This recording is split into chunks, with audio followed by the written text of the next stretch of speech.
ஒரு invisible power உங்க கையில கிடைச்சது அப்படின்னா எவ்வளவு நல்லா இருக்கும்.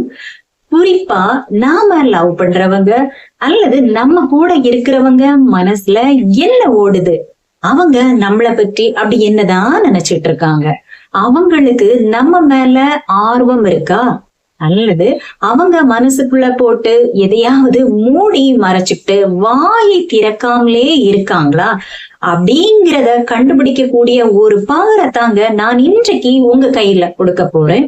ஆமாங்க, வாழ்க்கையிலயும் சரி ரிலேஷன்ஷிப்லயும் சரி, குறிப்பா நாம காதலிக்கிற ஒரு ஆண் அல்லது பெண் நம்ம கிட்ட போனில் பேசும்போது ரொம்ப அன்பா பேசுறது மாதிரி இருக்கும். ஆனா நேர்ல அவங்கள பார்க்கும்போது ஏதோ விலகி போறது மாதிரி நமக்கு ஃபீல் ஆகும்.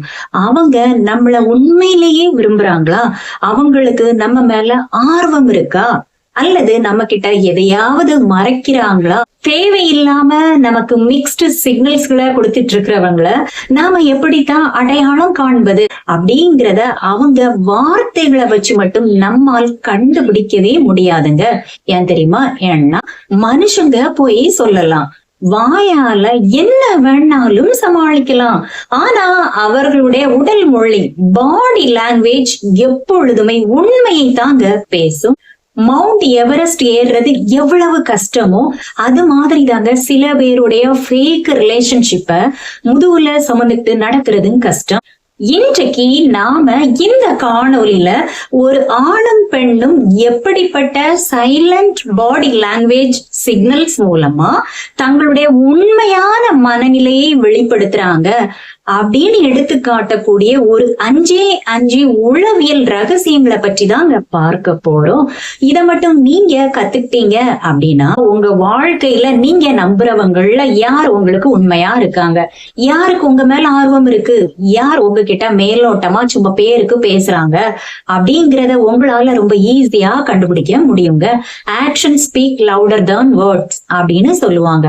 அதனால வார்த்தைகளை நம்பி ஏமாறுவதை விட அவர்களுடைய பாடி லாங்குவேஜ் சிக்னல்ஸ்களை வச்சு அவர்களுடைய உண்மையான மனசை உங்களால புரிஞ்சுக்க முடியும். அதனால கடைசி வரைக்கும் எதையும் மிஸ் பண்ணாம பாருங்க. வணக்கம் நட்புகளே, வெல்கம் டு கதை பாக்ஸ் தமிழ் சைக்காலஜி. இப்ப நாம ஃபர்ஸ்ட்ல பார்க்க போறது the direction of the feet. இது ரொம்பவே முக்கியமான விஷயங்க. அவர்களுடைய கால்களின் திசை. சைக்காலஜி என்ன சொல்லுது அப்படின்னா, நம்முடைய கால்கள் எதை நோக்கி இருக்கோ அங்கதாங்க நம்முடைய மனசும் போகும் அப்படின்னு.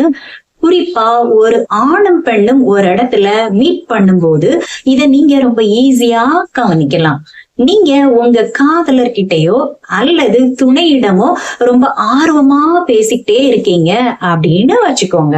அவர்களுடைய முகம் உங்க பக்கம் திரும்பி இருக்கும், ஆனா அவர்களுடைய கால்கள் மட்டும் வெளியே போகிற வழி நோக்கியோ அல்லது வேற எதையாவது நோக்கியோ திரும்பி இருக்கு அப்படின்னா உடனே புரிஞ்சுக்கோங்க, அவங்களுக்கு அந்த இடத்துல உங்களுடன் இருக்கவே விருப்பம் இல்லை அப்படிங்கிறத. அவங்களோட மனசு வேற எங்கேயோ ஓடிட்டே இருக்கு, சீக்கிரமா அங்கிருந்து கிளம்பணும் அப்படின்னு நினைக்கிறாங்க அப்படிங்கறதாங்க இதற்கு அர்த்தம். அதுவே உண்மையான அன்பா இருந்தா, உங்ககிட்ட ஆர்வமா இருந்தா, அவர்களுடைய மொத்த உடம்பும் குறிப்பா கால்கள் உங்களை நோக்கியே வளைஞ்சு இருக்கும். அவங்க உங்களை எவ்வளவுதான் பார்த்து புன்னகைச்சாலும் கால்கள் காட்டி கொடுத்துடுங்க. ஏன்னா மனம் எங்க இருக்கோ கால்கள் அங்கதாங்க நிற்கும். இப்ப நாம ரெண்டாவதா பார்க்க போறது eye contact and blinking patterns. கண் பார்வையும் இமைக்கும் விதமும். ஒருத்தருக்கு உங்க மேல ஆர்வம் இருக்கா அப்படிங்கிறத எடுத்து காட்டக்கூடிய அடுத்த விஷயம் என்ன தெரியுமா? Eye contact. ரிலேஷன்ஷிப்ல இது ரொம்பவே ஒரு பெரிய மேஜிக்க பண்ணும். என்ன தெரியுமா? 2 பேர் பேசிக்கிட்டே இருக்கும்போது, குறிப்பா ஒரு ஆணும் பெண்ணும் ஒருத்தர் ரொம்ப சாஃப்டா ஆழமா பார்த்துக்கிட்டே இருக்காங்க அப்படின்னா அங்க வார்த்தைகளே இல்லாம ஒரு டீப்பான கனெக்ஷன் அவங்களுக்குள்ள இருக்கு. ஆனா இன்னொரு விஷயத்த நீங்க கவனிச்சு பார்க்கணும். என்ன தெரியுமா? அவங்க உங்ககிட்ட பேசும்போது ரொம்ப அடிக்கடி இமைக்க ஆரம்பிக்கிறாங்களா, அல்லது பார்வையை மேலும் கீழும் இடதுபுறமும் வலதுபுறமும் மாத்துறாங்களா அப்படிங்கிறத பாருங்க. அப்படி பண்ணாங்க அப்படின்னா இது எதை குறிக்கிறது தெரியுமா? அவங்களுக்கு உள்ளுக்குள்ள ஏதோ பயம், குற்ற உணர்ச்சி அல்லது டிஸ்கம்ஃபர்ட் இருக்கு. இல்ல அவங்க உங்ககிட்ட இருந்து எதையோ மறைச்சுக்கிட்டே இருக்காங்க அப்படிங்கிறது தாங்க இதற்கு அர்த்தம். அதுவே கண்ணை கொஞ்சம் கூட சிமிட்டாமல் உங்ககிட்ட பேசிக்கிட்டே இருந்தாங்க அப்படின்னா அது உண்மையான அன்பா இருக்காது. ஏதோ ஒரு விஷயத்த உங்ககிட்ட இருந்து மறைக்கிறாங்க, இல்லைன்னா நடிக்கிறாங்க. பெர்ஃபார்மிங் இன்ட்ரெஸ்ட் அப்படிங்கிறது தாங்க இதற்கு அர்த்தம். இப்ப நாம மூன்றாவதா பார்க்க போறது என்ன தெரியுமா? மிரரிங் மூமெண்ட்ஸ், அதாவது செயல்களின் பிரதிபலிப்பு. ஒரு ஆணுக்கும் பெண்ணுக்கும் இல்ல ரெண்டு பேருக்கும் இடையே ஒரு நல்ல புரிதல் இருக்கு, அவங்க மனசளவுல கனெக்டடா இருக்காங்க அப்படின்னா அவங்களுக்கே தெரியாம அடுத்தவங்களோட பாடி லாங்குவேஜ் காப்பி பண்ண ஆரம்பிச்சிடுவாங்க. உதாரணமா, நீங்க காஃபி எடுத்து குடிக்கிறதுக்காக ஒரு ஸ்டைல ஃபாலோ பண்ணீங்க அப்படின்னா உடனே அவர்களும் அவங்களுக்கு அறியாமலேயே அதே ஸ்டைல ஃபாலோ பண்ண ஆரம்பிச்சிடுவாங்க. நீங்க லேசா சிரிச்சுட்டு ஒரு ஸ்டைல உட்கார்ந்து பேசும்போது அவர்களும் அவங்கள அறியாமலேயே அதே போஸுக்கு வந்துடுவாங்க. இதற்கு பெயர் தாங்க மிரரிங் எஃபெக்ட் அப்படின்னு சொல்லுவாங்க. உங்க காதலரோ அல்லது உங்க துணையோ உங்களுடைய பாடி லாங்குவேஜ அப்படியே ரிஃப்ளெக்ட் பண்ணாங்க அப்படின்னா அவங்களுக்கு உங்க மேல செமையா இன்ட்ரெஸ்ட் இருக்கு அப்படிங்கிறது தாங்க இதற்கு அர்த்தம். அவங்க உங்க கூட இருக்கிற ஒவ்வொரு செகண்டையும் என்ஜாய் பண்ணிட்டே இருக்காங்க. அவங்க மனசு முழுவதும் நீங்க தாங்க நிறைஞ்சிருக்கிறீங்க அப்படிங்கிறது தாங்க இதற்கு அர்த்தம். இப்ப நாம நான்காவதா பார்க்க போறது என்ன தெரியுமா? the barrier signals, அதாவது தடுப்பு சுவர்கள். ஒரு ஆணுக்கோ அல்லது பெண்ணுக்கோ நம்மள பிடிக்கல, இல்ல அவங்க நம்ம கிட்ட பேசும்போது ஏதோ ஒரு விஷயத்துல ஹர்ட் ஆகுறாங்க அப்படின்னா அவங்க உடனே டிஃபென்சிவ் மோடுக்கு போயிடுவாங்க. ஒரு இன்விசிபிள் பேரியரை கிரியேட் பண்ணிடுவாங்க. என்ன தெரியுமா? கையை கட்டிப்பாங்க, கிராசிங் ஆர்ம்ஸ் அப்படின்னு இத சொல்றோம். இல்லாட்டி முன்னாடி ஒரு பேக்கையோ அல்லது போனையோ ஷீல்டு மாதிரி வச்சுப்பாங்க. இதெல்லாம் என்ன சொல்ல வருது தெரியுமா? எனக்கும் உனக்கும் நடுவுல ஒரு சுவர் இருக்கு, என்கிட்ட ரொம்பவும் நெருங்காத, என்ன காயப்படுத்தாத அப்படின்னு அவங்களோட சப்கான்சியஸ் மைண்ட் நமக்கு கொடுக்கிற சைலண்ட் வார்னிங் தாங்க இது. ஒருத்தங்க நம்ம கிட்ட கோபமா இருக்கும்போது அவங்களோட கைகளையும் உடல்களையும் குறுக்கி வச்சுப்பாங்க. அதுவே உங்க மேல அவங்க பாசமா இருக்கிறாங்க அப்படின்னா எப்பவுமே ஓப்பன் போஸ்டர்ல இருப்பாங்க.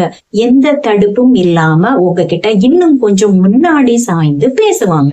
இப்ப நாம கடைசியா பார்க்க போறது மைக்ரோ எக்ஸ்பிரஷன்ஸ், அதாவது நுண்ணிய முக பாவனைகள், த ரியல் ஃபீலிங்ஸ். இது ரொம்பவே இன்ட்ரெஸ்டிங்கான பகுதிங்க.